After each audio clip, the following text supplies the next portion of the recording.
right, so welcome to episode 3 of Meander Travel. And I am Julie. I'm sitting here with my husband, Tony. Hello. And today we are in studio with our producer, Caleb, as well. Hey. We are so excited to share with you guys today. We just got back from a trip to France. So we're doing a 4-part series because we have so much content. It's unbelievable. All the things that we got to do, and we're going to share with you some really, really cool and exciting things.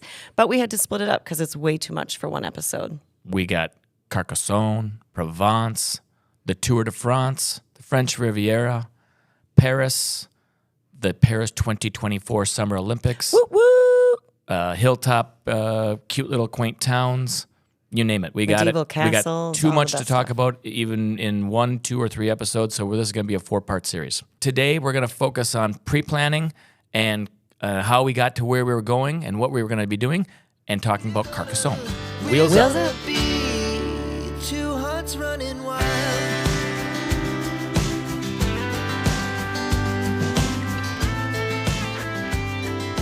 So, our anniversary trip, 30 years married. We're headed to Greece. We've been planning this for 5 years. We're ready to go. And that's just not what happened. Julie and I have been planning for years and years to go to Greece. It was going to be our 30th anniversary trip. We pre-planned everything. In fact, we've got a great trip planned for sometime in the future. But last year, we had a total 180-degree change. Julie wanted to tell them about what happened and how we just decided to not take the trip of our lifetime. Well, we were watching Monday Night Football with our daughter and her boyfriend, who was, he's American, but he's got French roots, so he speaks a lot of French. And we thought it was really interesting when we were watching Monday Night Football that here comes Peyton Manning in a commercial. And I don't know if you guys remember this. Most people I've talked to don't remember it, but we do very distinctly. Peyton Manning was inside a baguette, like Hot air blimp balloon. Yeah.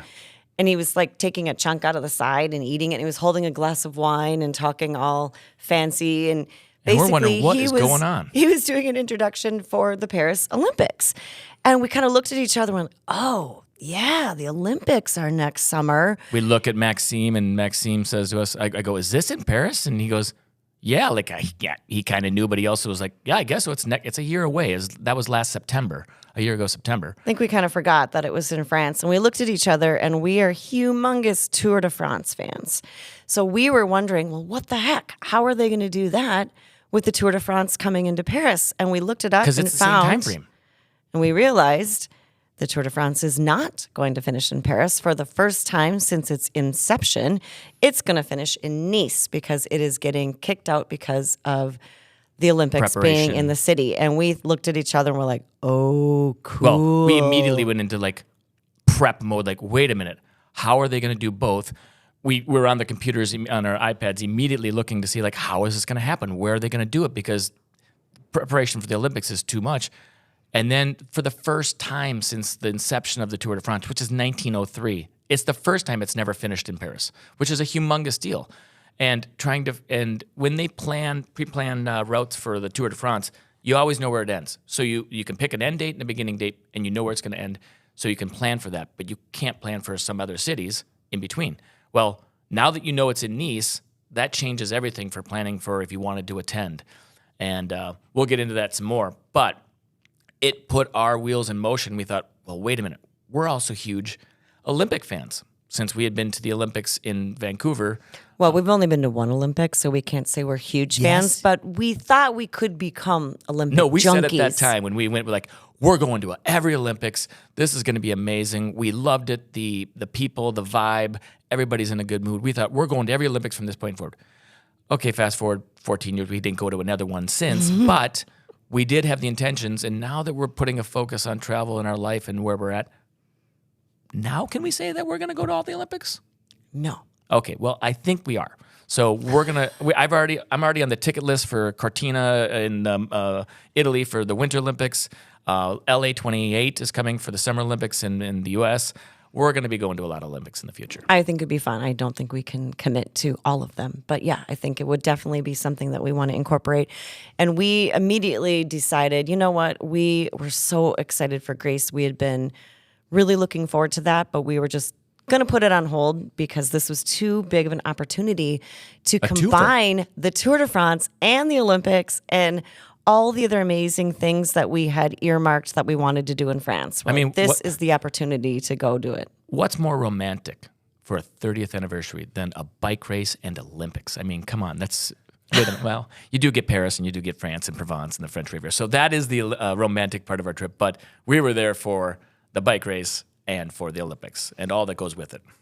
Yeah, it was pretty cool. So we're going to tell you now a little bit about how we started planning for that because, like Tony mentioned, we only knew the start date and the finish date, which meant that we kind of had to cool our heels. So this is beginning of September when we made this decision.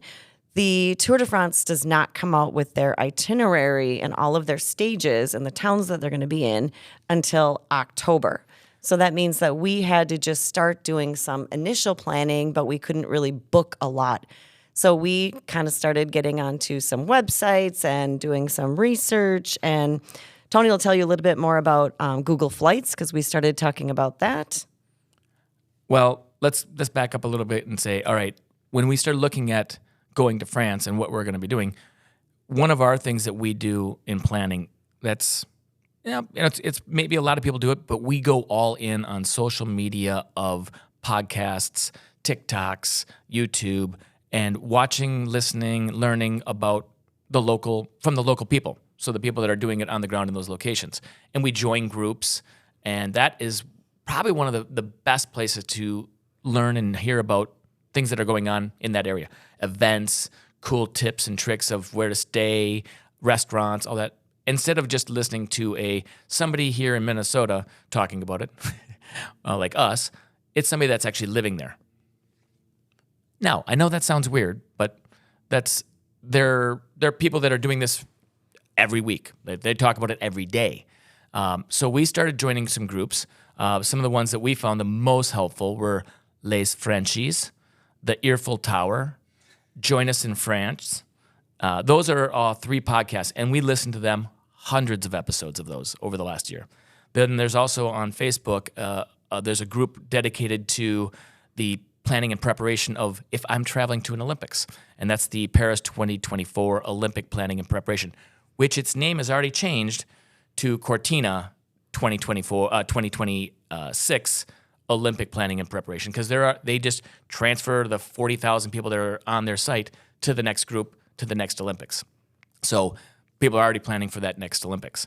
And we've actually gotten together and met with some of these people from these podcasts / Facebook pages, and they're great people. And in doing so, it kind of makes it more personal for us.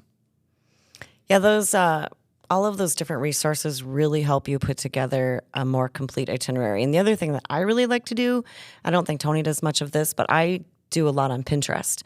So when you just do a search for a certain location in Pinterest, that's where you can find a ton of blogs and all different kinds of itineraries, like if you want to go to such and such a place for 3 days, or 1 day in Provence, or a week in Provence, or whatever. There's all different kinds of blogs that you can look at to give you ideas of what can I be seeing there, what are some fun things to go check out. So I like to do that, and it comes with a lot of pictures, and I like to see the pretty pictures. So As Pinterest. well as YouTube. I mean, on TV, just go to your YouTube if you have a smart TV. You did a lot of walking tours where somebody's just taking a camera. They don't even talk. They just, you say, Carcassonne, and somebody's just walking for an hour with their camera on, and it's a walking video with no commentary, just showing you the streets and the buildings and what's going on.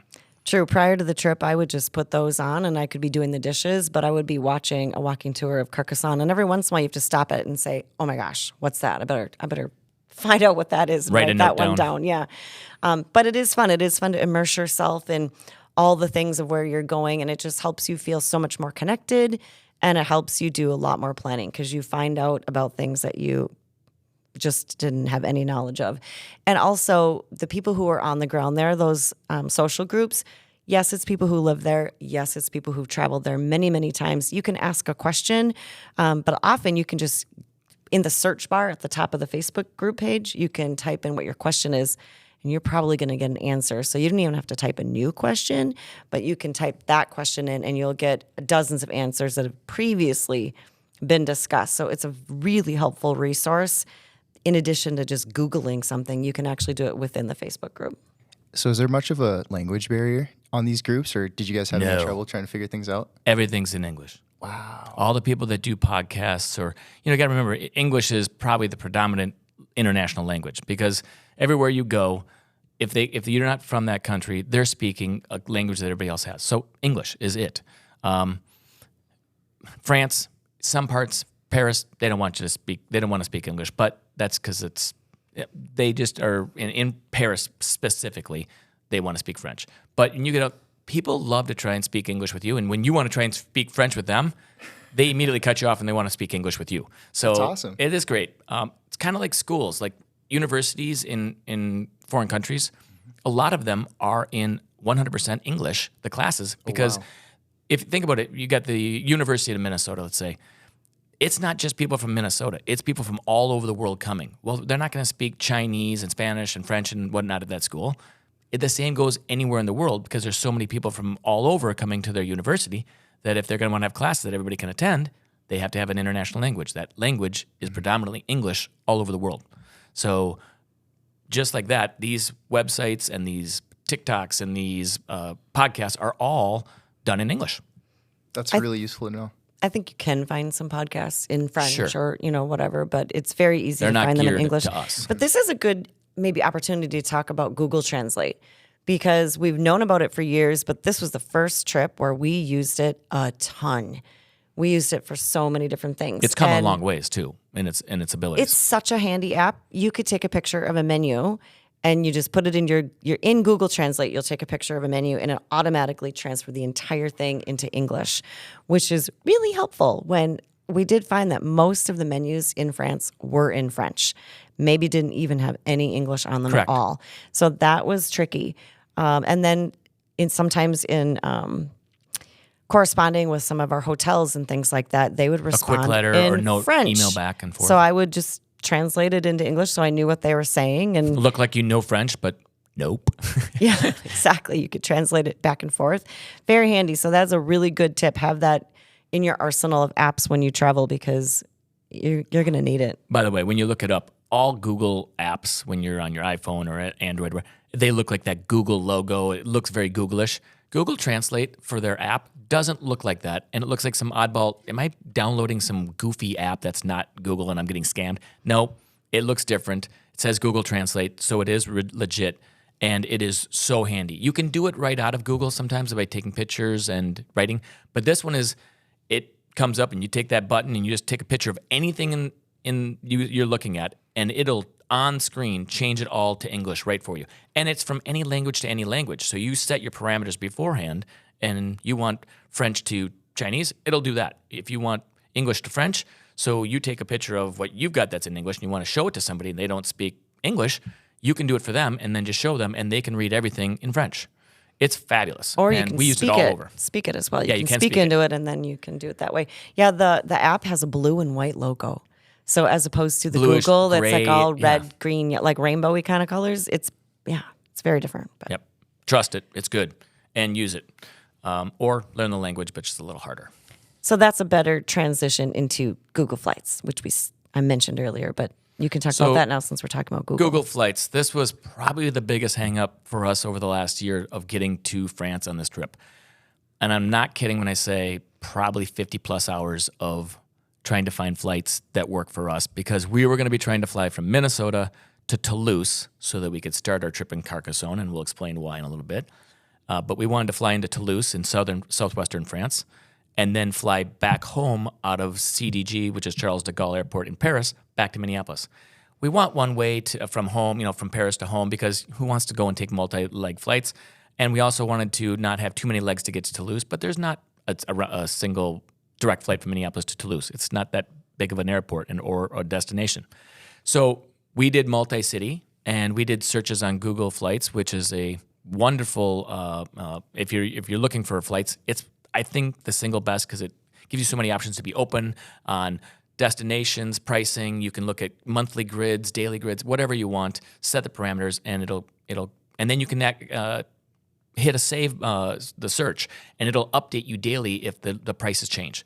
So we finally found the flights we wanted, but the prices we did not like. They were $1,800 for a round trip flight, and that's They knew it was the Olympic time period, so they shot the prices way They up. were kicking us, and because going in and out of France from anywhere was going to be, a year in advance. We were looking at this last October starting, and the flights were just ridiculously priced. We got nervous because we don't spend that kind of money. We are frugal about where we stay, and we're frugal about flights. We want to put our money towards activities and things that we want to experience. So, and hotels can be that if it's the right kind. But airfare, we don't care. We just want to be able to go cheap so we can use our money elsewhere. So we put it on a list and searched and watched. It didn't come down. In fact, it went up at times. Finally, we said, we got to bite the bullet because the seats were starting to get, on the flights we wanted, were starting to fill up. And we're thinking, okay, we're never going to get this to come down. So we bought at an expensive rate. Now But I think it was like, when do we book them? We waited until January or February. It was definitely after the turn of the year. Yep. So we were cruising towards, probably February, March. Getting nervous that we were going to get yeah. some, okay, now you don't have great flights. Now you're taking 3 legs to get to Toulouse and you're taking 3 legs to get home. It would have been horrible. So we said, all right, we're going to buy it and just hope that the price goes down. So if you buy the right kind of ticket, maybe it's a couple $100 more, it gives you the ability to, hey, when the price comes down, which it did months later. You need the refundable ticket. So not cash back, but the refundable. So when the prices dropped like $700-800 per ticket, we went back to Delta and said, hey, we want to cancel these flights and get new flights to get the difference in the price. Well, that's easier said than done. It's kind of a tricky thing. It's a little bit of a pain in the butt. But we said, I tried to skip a step with them and say, listen, we're going to have to cancel these. You're going to have to reissue tickets. You're going to give us that money back. Can you just cut the difference and just just give us a refund and put it into a voucher form and we'll just use it again someday because we're going to travel. That's what they did. Thank God. And they just gave us a whole bunch of money back. And then our flights were at a reasonable rate to go, which was good. This is what we wanted. So we were trying to find some cool accommodations. And so another great tip that we use is booking.com. So I don't know if you guys have used that before, but it is a really awesome app. It helps you search multiple different types of places to stay. So you can look at hotels, you can look at Airbnbs. There are a lot of different varieties, and you can actually do a filter if you only want one of those, or if you want to see everything available in a certain region, you can do that. We have Not a paid advertisement. We are just fans of the app. True. Maybe someday. Yeah, that'd be great, but no. Yeah. No, we just really like it. And we've learned actually that you always should call the hotel if you're looking to stay Agreed. somewhere in person, because maybe talking with them, they'll give you a better deal. However, we found that most of the time we don't actually get a better deal But why? going through the hotel directly. But why with booking.com? Because if you use it enough, Well, yeah, if you use booking.com enough, you obviously gain more and more benefits. Status benefits. If you book 15 bookings within a Events. 2-year period of time, and some of those could include events or a car rental. tours, or there's different things. Yeah, then you can reach a genius status level, and that's good for life. So once you've obtained that status, you have it for life. And it And gives there's you, 1, 2, and 3, correct? I think there's 1, 2, 3, but Yeah. it's the final 3 one. is a genius level. 3 is the highest level. Once you get it, you have it for life as long as you have the app, and you get what kind of benefits? 20% typically off the price, and then you might get free upgrades, you might get a free breakfast. There's different kinds of benefits. One of the things we like the best, though, is the availability to cancel almost up to the day of your booking, maybe 2 days before your booking. A lot of times if you book with a hotel directly, you are not given that same ability, and this just makes your trip so much more flexible. So if you decide, you know what, we're not going to go in that direction, we're going to decide to go to a different city, you can cancel it and it's no big deal. We've done that. We've done multiple that times. many, many times. For this trip, it was harder because it was the Olympics. There was less of the places that allowed cancellation because they were very worried about just that whole time frame and making sure that their accommodations didn't get canceled. So we didn't have as much flexibility on this trip, but typically we do. Usually we have a lot. So we highly recommend that. In addition, it keeps all of your bookings in one place. So when Which you go is into nice. the app, you just scroll down and you can see every hotel that you're staying at in the next 3 weeks. And then you've got all the contact information. They make it very easy to contact and message your hotel. The communications stay on the app with it, so you can read it right there. It's all tracked right inside the app. And the hotel responds really quickly. I feel like if you email them from your personal email. Yeah, to a generic email box on a hotel. Yeah, you're it lucky might to get take a something while back. to get a response. Through Booking, it's almost immediate. It's pretty amazing. And our people that we spoke with, like we stayed at a lovely chateau. That woman, she was wonderful about responding to my questions about things to do. And so they can be a really good resource and use them for asking questions about what's in You'll the talk area. about that even more in a few minutes. Yep, And talking to her. Since we talked about the prep of how and why and where we're going for what, let's talk about why we started in Carcassonne and flying into Toulouse. Nights, summer sky, it was the best we ever had. All right, Julie, start us off as to why Carcassonne and why did we start there, even though we have the Tour de France coming there. That's way early in the month for when we wanted to travel if we're going to go to the Olympics, because that makes it now a 3-week trip to France. Why do we have to get to Carcassonne? So just to give you a little bit more background on Carcassonne and what that looks like. So there's an upper town and a lower town. And it's funny because they call it the old town and the older town. A lot of towns in France or in Europe in general, you'll see that. There'll be an upper town that's a lot older, and then there'll be a newer town down below, but it is still really old. The Carcassonne, what you think of the iconic medieval portion, that was actually, it began in the 5th century. And it was occupied by the Romans. And in about 1849, they decided that it had fallen to such disrepair, they were going to destroy it. So that it was actually scheduled to be completely demolished. And thankfully, some entrepreneurial and smart people who wanted to keep their history decided that would be a bad thing. And they did raise some money and began restoring it. So they restored it between 1853 and 1879. And then it became a UNESCO World Heritage Site in 1997. You can't even, when you see it now live and in person, you can't even imagine that somebody would ever say, let's get rid of this. It is 53 towers. It has a drawbridge with a gigantic ditch all the way around it. It looks like your iconic medieval It's a fairy fort. tale castle. It's so beautiful. In fact, a couple years ago when we went to Spain, I desperately wanted to go there, and it was just a little bit too far. Yeah, 4 hours out of the way. Well, but it's so pretty. It's just that romantic, perfect castle town that you envision. So we knew we wanted to go there. That would be a fun place to go to. And because July 14th being Bastille Day in France, it is the single biggest celebration outside of Paris for Bastille Day, which is kind of France's equivalent of our July 4th. Not really, but it's the beginning date of what they call when the French Revolution started. Knowing that we wanted to go to Bastille Day in Carcassonne, that moved our time frame up to we needed to be there by July 14th, but the Olympics don't start till the 26th. So now we're like, okay, we've got Tour de France, Bastille Day, and then finishing up with Paris. So we kind of have a really good time frame of what our trip looks like, but now we got to fill in all the dots in between. And going to Carcassonne, boy, we started off with a bang. It kind of like, Ba-dum-bum. No pun intended. Okay, pun intended. Yeah, I tried. The fireworks display over the old town castle up on the hill is something like you've never seen. You want to be able to see it. It's hard to see from good vantage points because the town is old and there's trees and river views, and they put people on bridges. 600,000 people come into that town for that celebration. It's one of the biggest destination fireworks kind of things in the world. So if you read their website, they actually claim that it's the world's most famous event. Yep. Which is ironic because we didn't actually know about it until we started. Which makes me wonder if that's more like self-promotion. So once we knew that, I immediately got onto my Google Earth and maps and satellite imagery to try and find okay, where are we going to want to be able to see these fireworks from? And that was daunting because it's hard to find on 3D views and all that stuff. But I found a couple places. I'm like, okay, wasn't super excited about any of them. But when you see fireworks pictures of, go look it up, you guys. It's unbelievable. The Bastille pictures are so incredible that you want to get those views.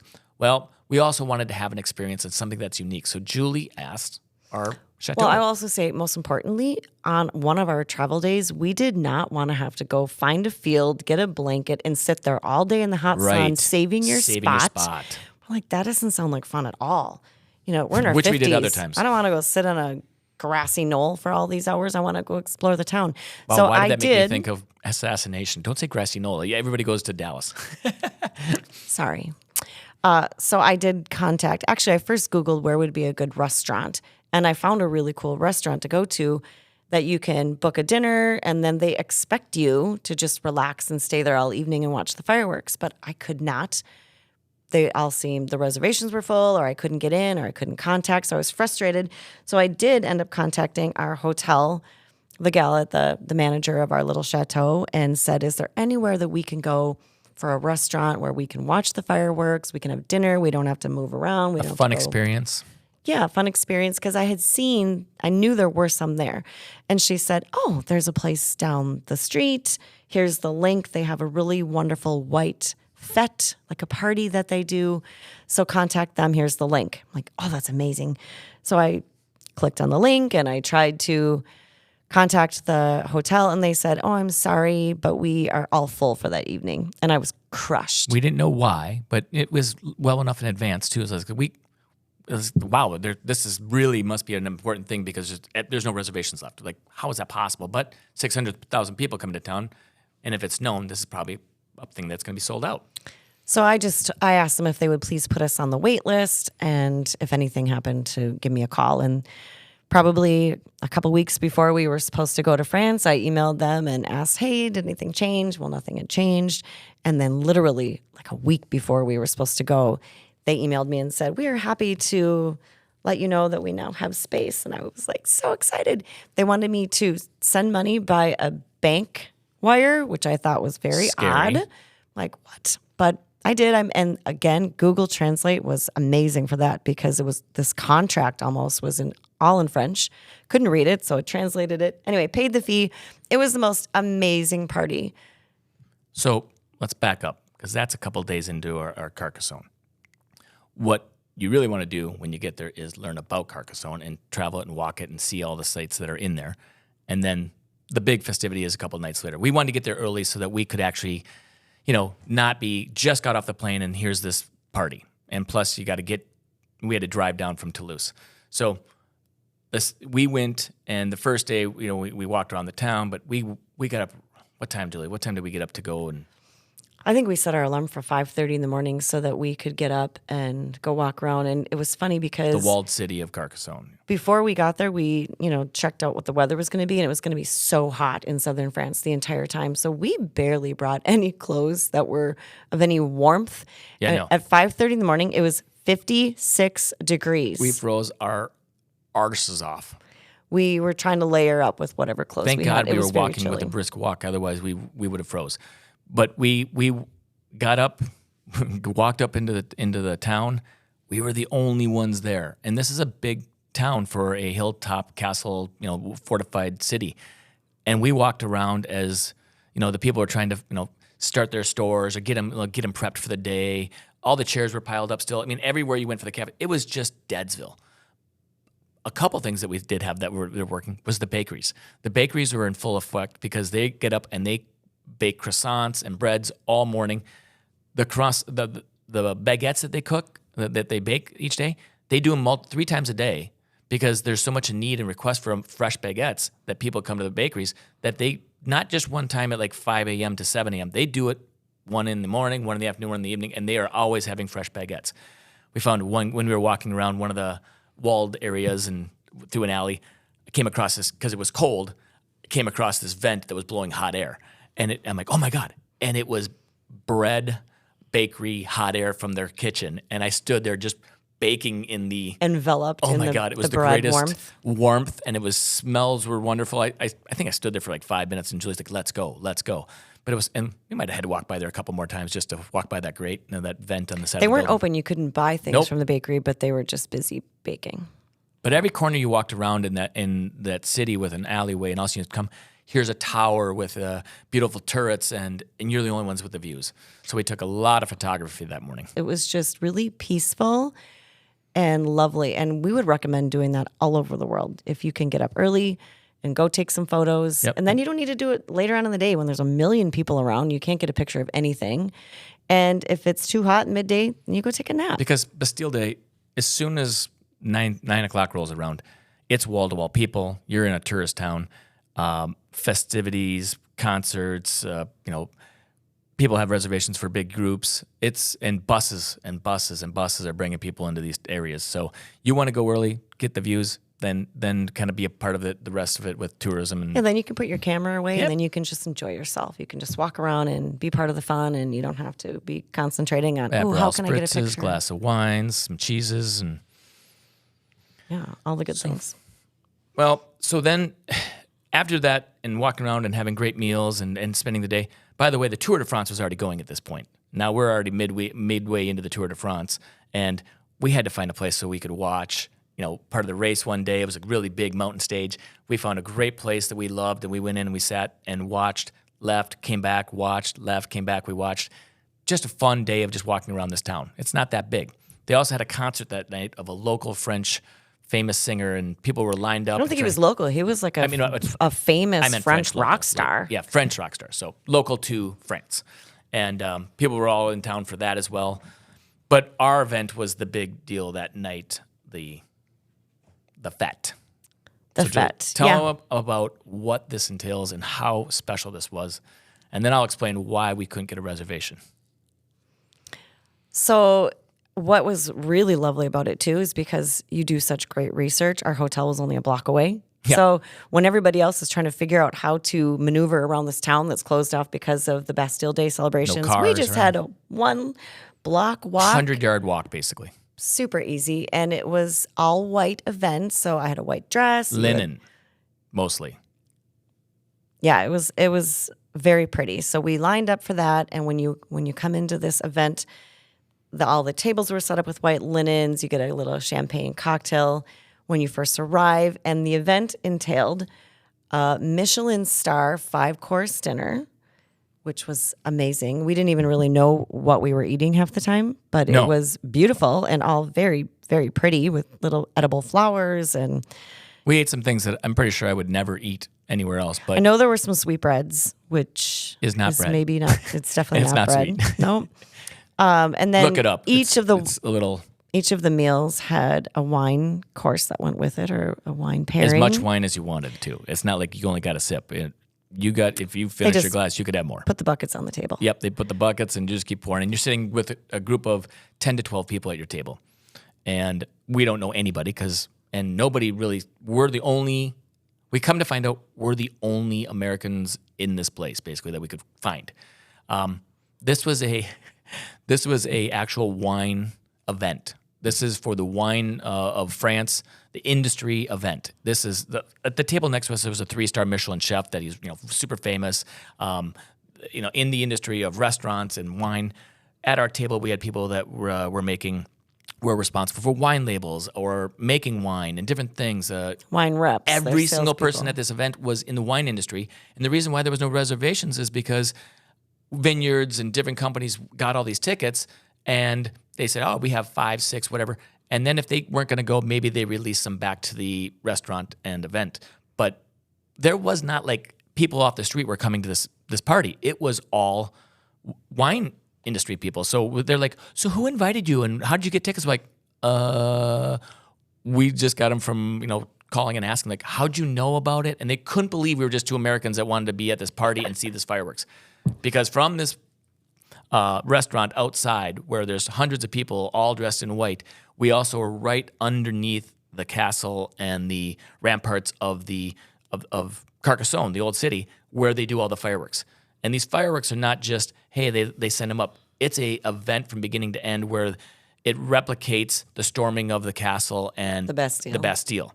So they do fireworks, then they do the burning of the castle, and all of it glows in red, and it's the most breathtaking thing. Like, oh, it looks like the whole place is on fire. But the whole, this is a half-mile long city. All the ramparts. All the which ramparts is are lit up, blood red. and they're smoking, and then they do fireworks again after that. And we did tons of fireworks, sat there with people, had the best food, best wine. They had a jazz band all night long. You Yep. could dance. singing in was- English mostly, so that was kind of cool. Yeah, we knew it was we all knew like some of the Frank songs. Sinatra They knew and- some. They had some songs they played. I'm like, there's a soul here that knows the song except for us. And we knew every word. Yep. We're singing and people are like, how do you know this song? Like, well, we're Americans. That's an American song. The view was just incredible. I mean, honestly. We'll put pictures on the website, Instagram, different things. You'll get some photos there. So please tune in, follow, like, all that kind of stuff. It was really special. And we didn't have to, go sit on the hard ground for all day long saving a spot. It was just a really, really wonderful event. It was something that we'll remember that forever. And you know what? If you're just a person that wants to go to Carcassonne to watch the fireworks and Bastille Day, I did my research. We walked around town to try and say, let's find the spot that would be if you're not going to this fete, let's say. And there is one spot. I think that there's a single greatest spot to watch the fireworks and have the best view elevated and looking. It's at the top of the Tribe Carcassonne Hotel. It's on the one side of the river, so you get the view of all of it up and you get all the fireworks. There's a restaurant on the top floor, and then there is a terrace on top of that outdoors where you can sit and watch. We took some pictures from there. We went up and had a drink. But the only people that get to do that on Bastille Day are the people staying at that hotel. So if you want the best view in all of Carcassonne for the fireworks display, you want to stay at that hotel, Tribe Carcassonne Hotel, and then make sure you make reservations for the restaurant and then go up on the terrace to watch the actual fireworks. It's incredible. But there's really there's hardly any rooftop bars or anything like that. So this is your one shot, and it's probably a high demand. So that probably sells out way, way in advance.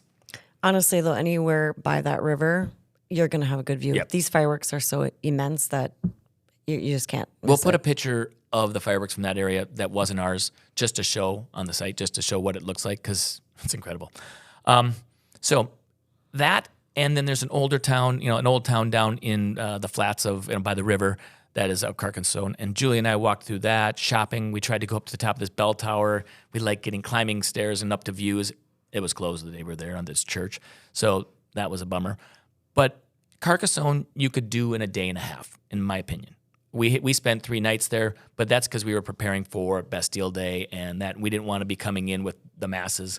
We spent some time, and we actually had more downtime than we usually do by staying at this lovely chateau with a pool, and we just kind of kicked back for a half day. We didn't even leave. So that was really nice, which we don't normally do. We've never relaxed that much. I'm amazed because one of the days we did not leave our hotel room till 1:00 in the afternoon. That is unheard of for us. But it was just such a lovely little place to stay. We stayed at the Demure St. Louis, and it was gated, so we could pull our car Parking in. inside. It was no gated. cost. The whole building was under lock and key, and you had to have a keypad code. And so we felt really safe. They had a lovely pool in the back, and it was just so nice to kind of catch our breath before we took off running for the next couple weeks. That's a good point because people always wonder also, reminds me, people always like, are you feel safe at night? Can you walk around? You can walk anywhere you want, feel completely safe in Carcassonne. And we walked at night, we walked at day. We felt great. I felt safe everywhere in France. I know, but people in specific, some places have worse reputations, like Marseille, different places.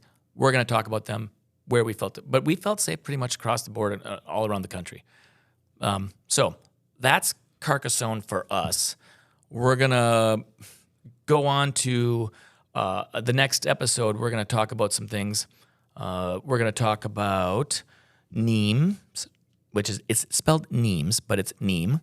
The Tour de France. That episode is going to be heavy on Tour de France for you bike fans. Concert in Roman Colosseums. Nice, not nice, but Nice, down in the French Riviera. The finish of the Tour de France. And then the hilltop town, iconic Aix. Julie, do you have anything, closing remarks for this episode? Well, I was just going to ask you what your takeaway was from Carcassonne. What was your favorite thing?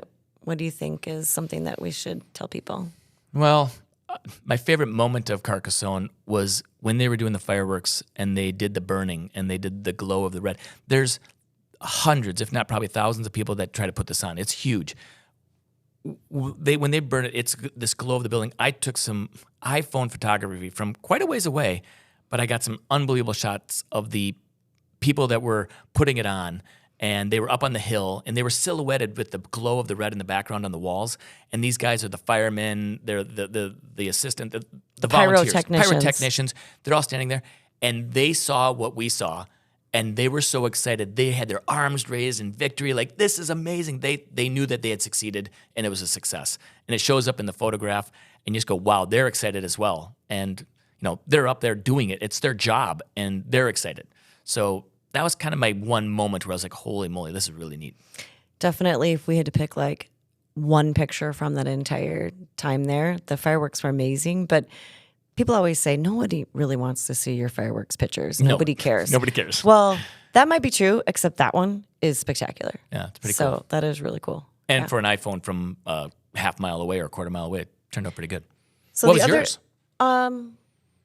Well, I really enjoyed just the serenity of being up in that medieval castle town by ourselves and feeling like we owned the whole place. Like we were the king and queen of the castle, and we just had roaming the streets and had it all to ourselves. It was, maybe a stray cat would cross in front of us, but it was just really, really peaceful and beautiful. And that is my takeaway. I want to do that a lot more often as we travel. Get up early, and we get up. We're old. We're old. We I'm get not up a morning earlier than we person. used to. I'm a 2 a.m. Let's have fun. You person. think you are? Well, maybe now not at my as much. age, I'm starting to become the other one, but that's only because But you know what? The one thing that we haven't covered yet is we do want to give an update on where we're at with some of our planning to become nomads. go ahead. So the one thing I just want to share with people is you think, wow, 3-week trip to France with all these different amazing locations, and that must cost a lot of money. And are We you are guys not made of independently money. wealthy? No, we are not. One of the things that I started doing when COVID hit was trying to sell clothes online. And I was trying to learn how to do e-commerce. And I just thought, well, this is a jumping off spot. So if we ever do something nomadically, I will have a little bit more knowledge about how to do it. So I started selling some clothes online. Well, did well enough to pay for this entire trip to France. Selling used clothes on Facebook Marketplace. Yep, And exactly. doing enough to pay for an entire 3-week trip to France. So get your side hustle on. Find alternative ways to supplement your income to take amazing trips. We went all out on some things, and other places we skimp and save money so that we can do the experiences the right way. We're always looking for a good deal, Yeah. but we're always also looking for an amazing experience. And sometimes you pay a little bit more for that, and it's 100% worth it. And if you can save money somewhere else, then that's great. But yeah, so that was nice. And that's something that you fit into your weekends and your evenings. And if you really want to travel badly enough, you make it work. So, with that, thank you for joining us today on Meander Travel. Check out the show notes that we'll put on our website, photos, some of the things we talked about today. And on the next episodes, we're going to get into the Tour de France because guess what? If you don't like bike racing, we'll put it all into one. It's going to be a Tour de France heavy, Nîmes heavy, Nice heavy, and Ez. These are amazing places. Can't wait to talk about them. See you next time.